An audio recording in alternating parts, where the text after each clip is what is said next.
السلام عليكم خوتي. اليوم رجعت لكم بنوفل فيديو خوتي. الفيديو تاع اليوم كما شفتوا في العنوان خبر صار لعشاق المنتخب الوطني الجزائري.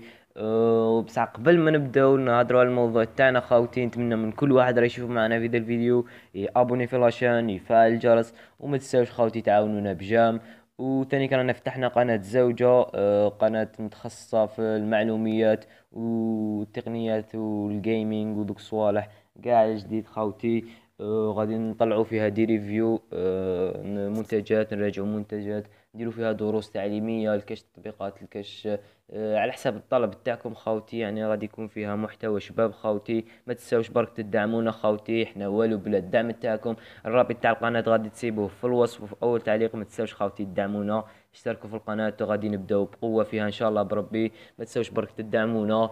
وهذا كان نرجعوا للموضوع تاعنا خاوتي.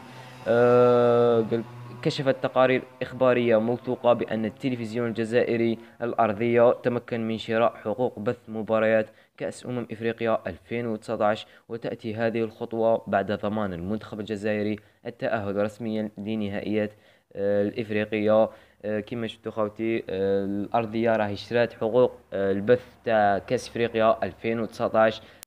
هذه حاجة مليحة للي ما عندهمش بي ان سبورتس. بي ان سبورتس راهي بدراهم، راهي غالية دروك.